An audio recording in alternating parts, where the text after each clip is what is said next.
Welcome to the recorded lesson for the English language, paper 2, question 2.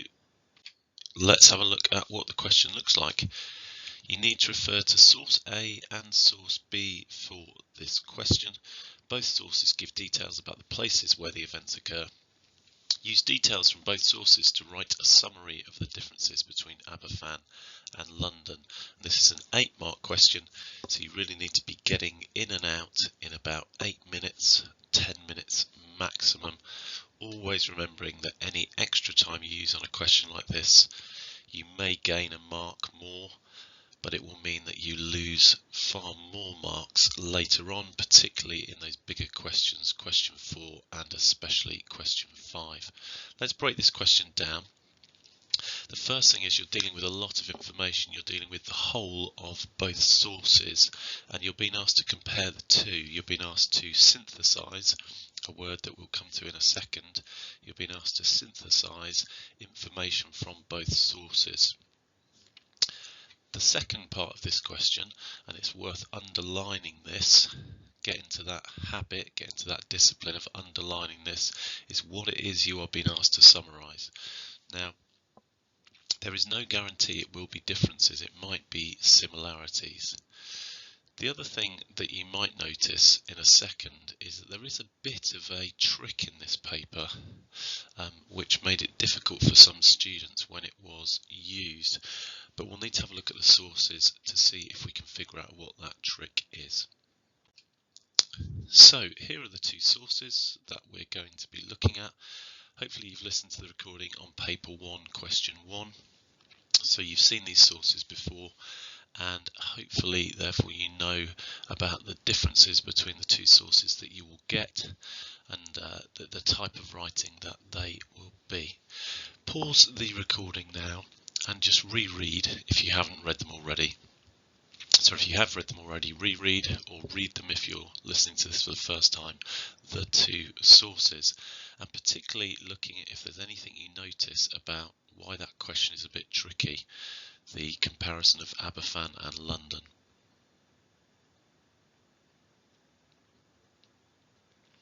Okay, well, hopefully one of the things you spotted is that one of the things that makes this paper tricky is that actually the source B, the newspaper article, is about something that happened across the whole of Great Britain. It's not specifically and only about London. There are two sections about London, and those two sections are there. So actually, although you're comparing both sources for this question 2, when it comes to source B, there are only 2 paragraphs that you are going to be looking at. Right, let's go on and have a look at question 2 and what you're being tested on here.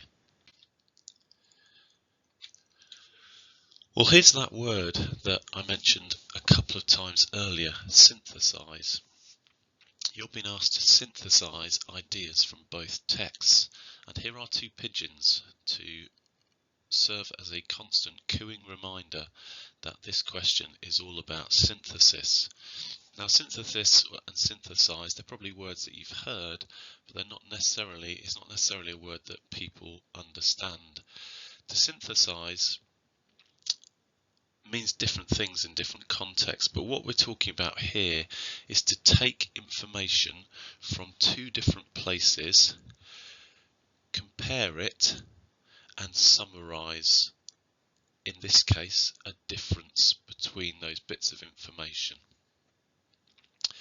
You've got some other synonyms for synthesize here: fuse, integrate, mix, admix, alloy, merge, coalesce, arrange, blend.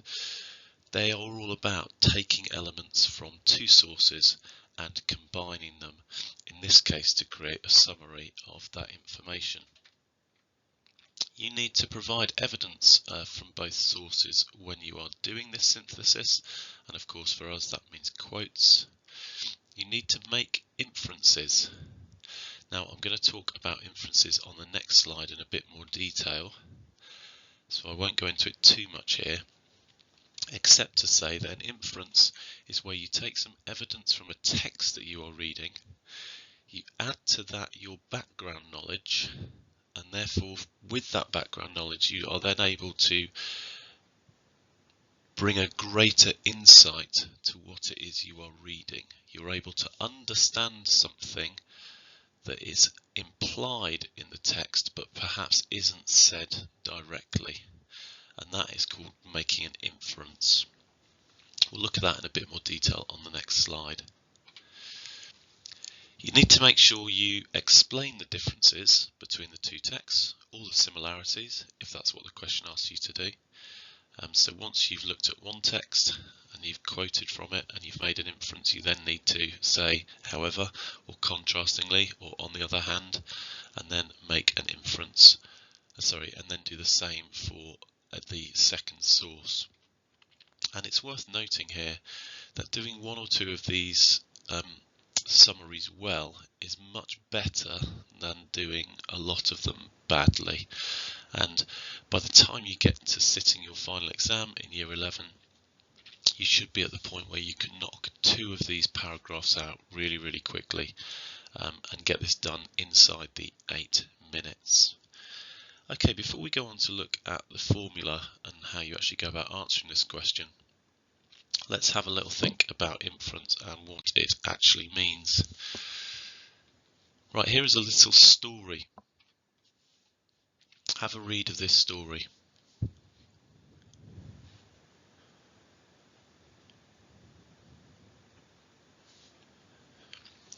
Having read that story, ask yourself a question. What is going to happen? Well, probably most of you have said that Gail's bike is going to be stolen, or at least that it is at risk of being stolen. Now, the next question is, how do you know that? There is nothing in the text that says to you directly and explicitly that Gail's bike is going to be stolen, or that it is at risk of being stolen. However, we are being given some information here. First of all, the verb discarded is being used. Now, discarded doesn't just mean left. It doesn't just mean, placed up against. There's a sense here that she's doing this so quickly, she's just sort of throwing it down and not really thinking about where she is putting it. We also get a bit of information that it's behind this massive tree, the grand oak, so that we can, well, I'll come back to that in a second. And we're also given some information that it is unlocked. Well, if we take those three bits of information, the fact that she's just sort of throwing it down, the fact that it's behind a big tree and therefore she probably won't be able to see it, and that it is unlocked, and we know a little bit about the world, and we know that if bikes are left in places where they are unlocked and people can't see them, then they are at risk of being stolen. And so we are able to take this information that we've been given, apply to it our knowledge of the world, and come up with an inference. And there you go, that's your definition of an inference. It's taking evidence from a text and combining it with your wider knowledge to come to a deeper understanding. And in this case, we've been able to make a prediction about what will happen, but an inference doesn't have to be a prediction. An inference might just be a deeper understanding of what a character is feeling, or what a setting might be like, not necessarily what's going to happen in a plot, as we've done here. Inference is one of those things that comes perhaps a bit more easily to some than others, but is definitely something that gets better with practice. So if it's something you struggle with, you have two really good things you can do to help you improve. Actually, there's probably three. One thing is just make sure you read really carefully. It's often by missing details in a text that you miss the things that you can make inferences from. The second thing is using a program like Read Theory, which will ask you lots and lots of inference questions. If you really struggle with it, just do loads and loads of read theories and your inference will get better. The third option, of course, is to just do lots of these paper 2 question 2s. Try writing them and then take them to your teacher. There is one at the end of this recorded lesson, and your teacher can provide oodles of past papers for you to do similar practice. Right, let's go on and look at the formula for answering this question. So here's what you do first. You start off with a summary sentence.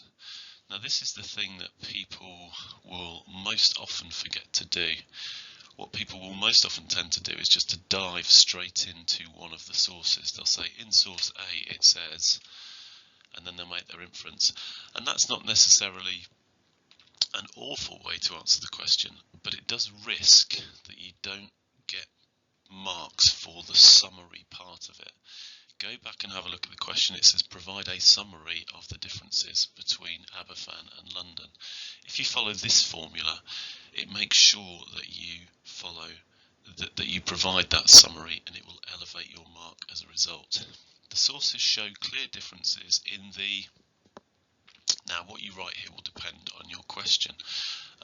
The emotions of the 2 characters, the age and condition of the 2 cars, the excitement and engagement of the sporting event. Depending what your 2 sources are, obviously your summary of the difference or the similarity here will be very different. We then delve into one of the sources, and you say in source A, the whatever the difference is presented as, and then explain how it is presented using a different word to that in the text. Describing it as, and this is where you now put in 1 or 2 or 3 very short quotations. Now you bring in your inference. Now I've used the word suggesting here. You could use the word implying. You could, if you want to be really obvious, say from this we can infer, but I don't think you need to try that hard, and that's quite a lot of extra words. The examiner is going to be able to figure out you're making an inference if you just use the word suggesting or implying. You then need your comparison word to show that you're now going to show how source B is something. Looks at a particular thing differently,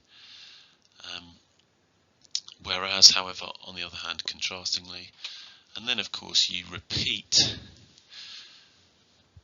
the previous 2 elements. So, in other words, in source B, the whatever it is presented as, describing it as, suggesting, and then you have finished 1 paragraph. Now, if you can write 2 of these by the end of your final exam, and you do them well, then you can get yourself 8 out of 8 for this question. Now, what sometimes people struggle with this question, and it's an interesting question really, because it's designed to be it was originally designed to be quite a simple question. It's only question 2, and the questions are designed on both papers in English language to get more difficult as you go through. But question 2 is often the supposedly easy question that causes the most angst for students. So it's worth just thinking about the thinking you do to get to the point where you can write an answer. The first thing that you have to do is you have to go looking for topics or things that are written about that are similar. Now, what I would suggest you do at this point is you go through the extracts and see if you can find anything about the places of Aberfan and London. So pause the recording at this point, go back to the slide which has got the 2 sources on, and go through. Now see if you can find any sort of broad topics or things that are being talked about that are the same. Now obviously the things that are being talked about, the topics that are being talked about are going to be the same. How they are talked about in the case of Aberfan and London are going to be different. But what we're trying to do here is synthesize. We're trying to say, oh look, what they're doing here is talking about the atmosphere within Aberfan, and what they're doing here is talking about the atmosphere within London. They are talking about the same topic. Now obviously the atmosphere in Aberfan is very different to the atmosphere in London, but the broad topic is similar. And it's those similar topics that you have to go searching for. So go back, look at the two sources and see if you can come up with 2 or 3 more other than the atmosphere.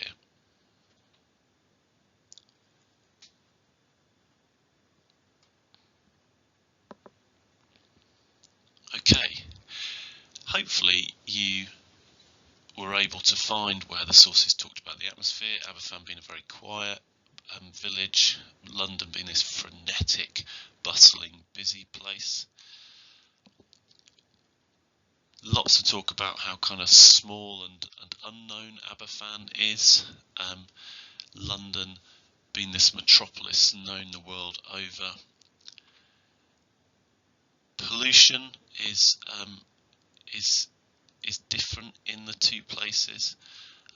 In one case, the pollution is sort of natural.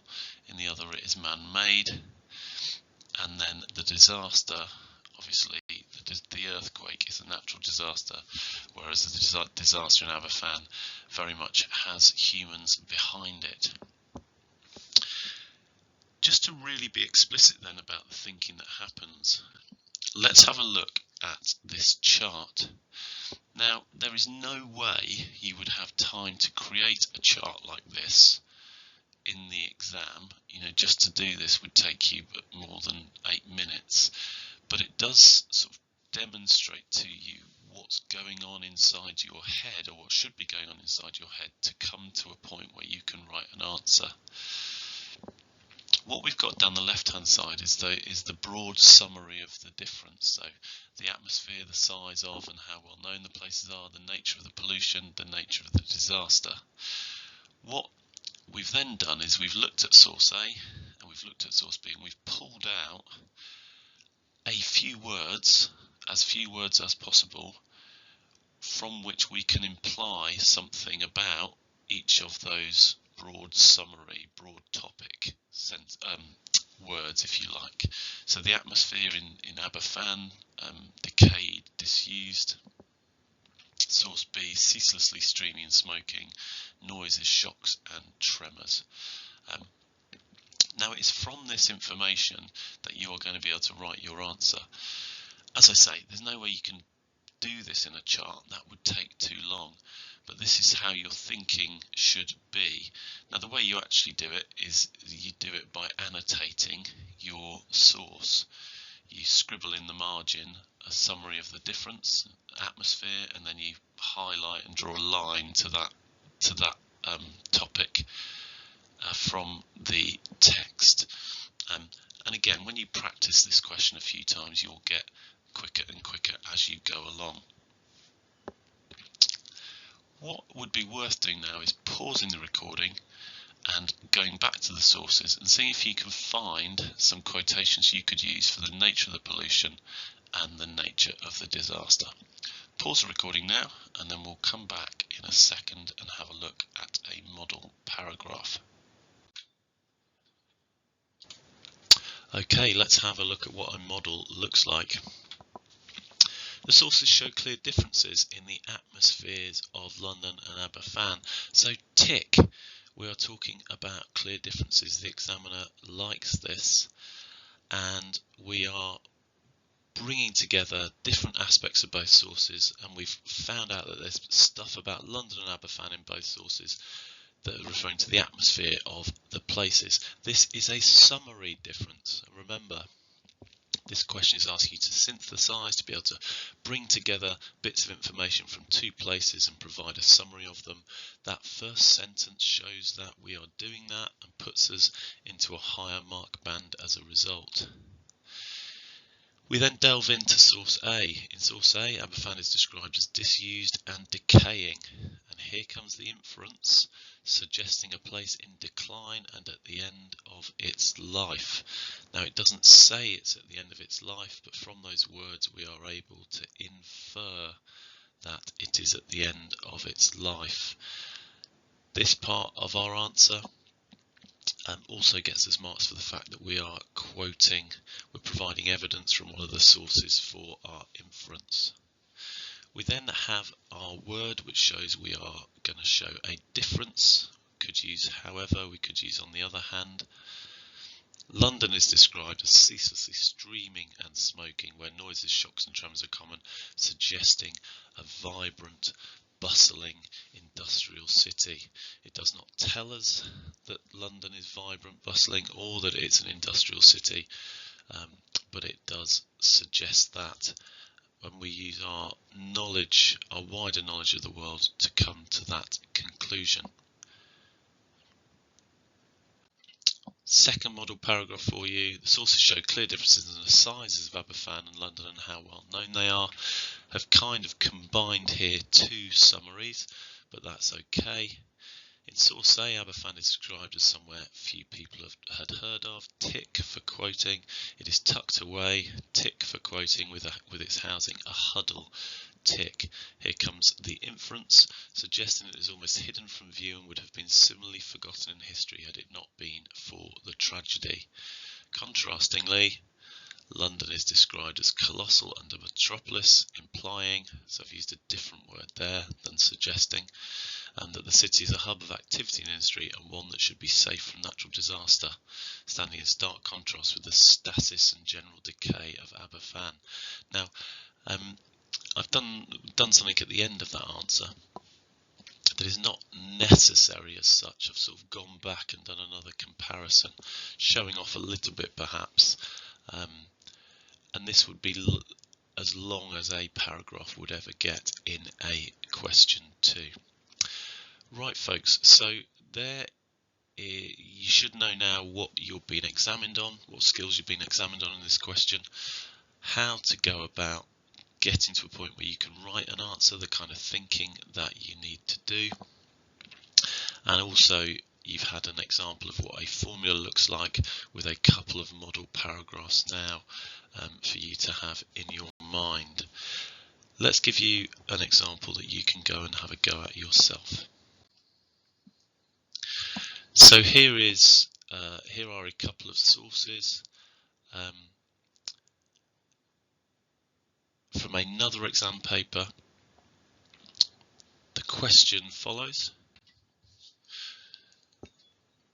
My suggestion is that you have a go at this question and then take it to your English teacher and just get them to have a couple of minutes little look at it for you to see whether or not you're being able to apply the formula you've learned in this recorded lesson and do that well. Thanks very much.